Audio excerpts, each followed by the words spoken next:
We've talked about how the law of conservation of energy says that the energy within a closed system without any external forces acting on it is always conserved. The only way to change the total energy in a system is for work to be done on it from the outside. And that can also include the system getting rid of energy to the outside through some force or a force acting on it from the outside to change the energy. But our personal experience is filled with all sorts of examples of things where energy seems to disappear. If I take this block and I push it, well, initially it had some kinetic energy. It was moving, now it stopped. So where did that energy go? The force that acted on that block that made it stop moving was the force of friction. The table exerted a force of friction on the block, so the table did external work on the block.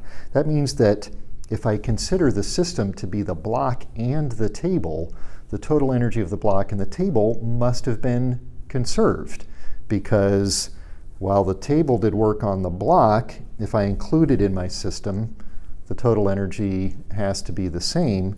So initially, the block has some kinetic energy that's given by the external force of my hand pushing on it. Now it no longer has any kinetic energy. That's because of the table, but the energy of the block and the table must be the same. That extra energy, or where that kinetic energy went, it went into thermal energy. And it means that the temperature of this surface of the block, of the table, and the underside of that block increased a little bit. So temperature is just a measure of the kinetic energy of the atoms and molecules in a substance. So while the block as a whole stopped moving, the individual constituent parts of it, the atoms, started moving a little bit more. That's not very helpful energy. So just to illustrate what that looks like, here we can take a system where I've got a cart that has relatively low friction. It can roll pretty easily, so the friction of the table on the block isn't too huge. It will come to a stop. But I'm going to run it into that block, and it bounces.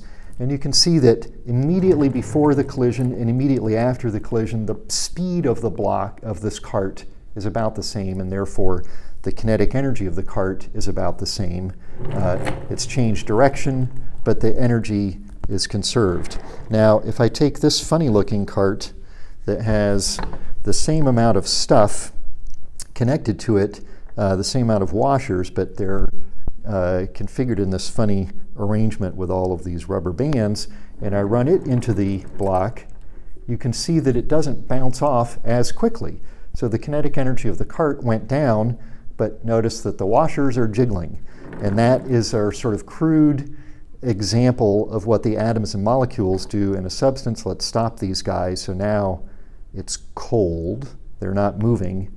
We crash it into them, and now they're shaking, and that represents the kinetic energy of atoms and molecules in a substance, and they're taking the energy that was lost from the cart as a whole.